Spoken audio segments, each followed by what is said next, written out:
I'm here to talk about success. The first rule of success is to have a vision. You see, if you don't have a vision of where you go, and if you don't have a goal where you go, you drift around and you never end up anywhere. I mean, as you know, I was born in 1947 in Austria after the Second World War. So I was very fortunate that I stumbled onto my vision.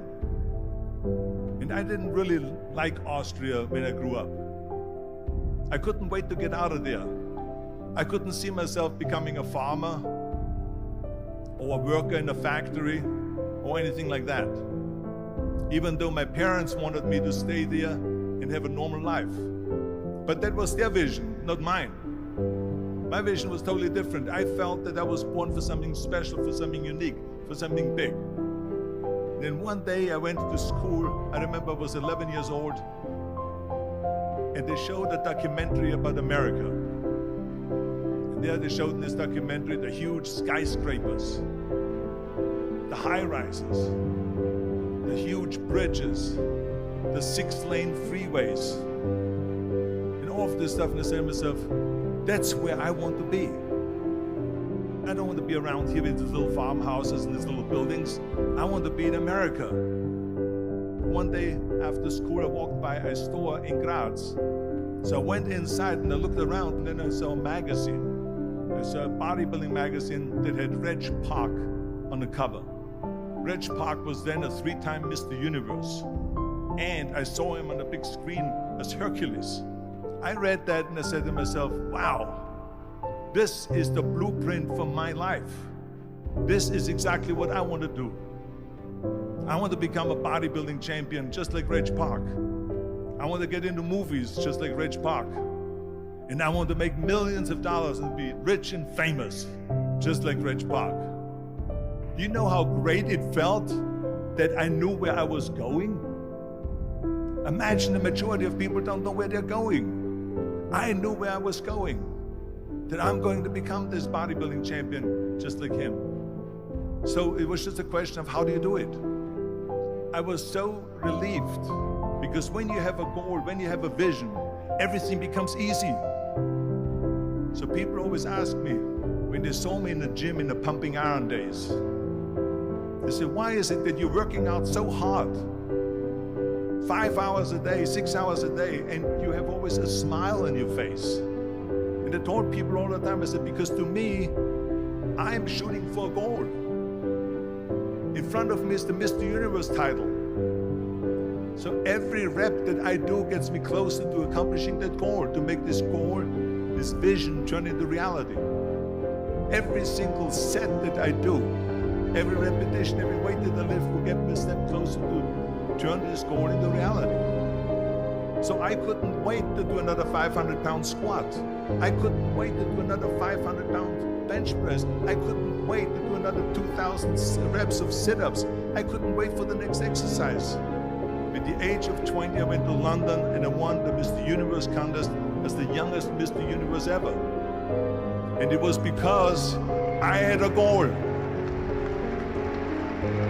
So let me tell you something, visualizing your goal and going after it makes it fun. You've got to have a purpose no matter what you do in life. You've got to have a purpose. 74% hate their job in America. Now there's not much different when you come to Europe. The majority of people don't like what they're doing, because they're really not doing it because they didn't have a goal and they followed this goal. They just aimlessly drift around, and then all of a sudden there's a job opening, so they get that job because you have to work. But then when you work, it's a chore. It's work. It's not fun. So if you think about, only a quarter of the people really enjoy what they're doing in life. That is unbelievable if you think about it. So I felt so blessed that I knew what I was doing. It's like a medical student that studies and knows he wants to become a doctor. You know where to go. And the same thing is also in politics. I remember that in politics, I had a very clear vision that I will be the leader of California. This is as far as I could go because I was not born in America, so I could not run for president. So being the governor of the fifth largest state, I should say the largest state, the fifth largest economy in the world, was for me really the ultimate title, the ultimate accomplishment in politics. So even though people came up to me and says, why don't you go and run for something smaller, you're never gonna make it. I ran for governor, and then 2 months later I became governor of the state of California. Again, because I had a very clear vision what I'm gonna do with California. So that's rule number one, have a vision. Rule number two is, don't listen to the naysayers. Don't listen to the naysayers.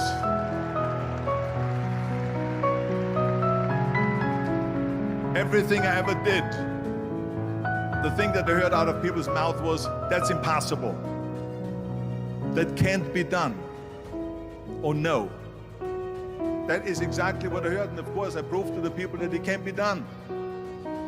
So whenever someone said to me, it can't be done, I heard it can be done. When they said no, I heard yes.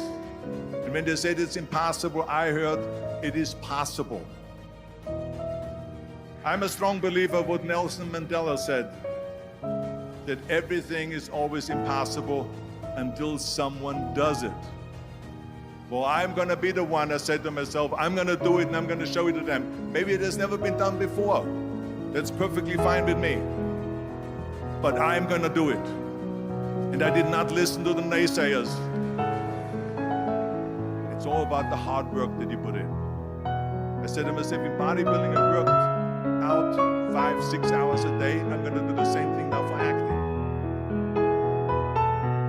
And of course I went to college to study English. I studied the accent removal, acting classes, and all of this stuff, all day long. I worked and I worked and I worked.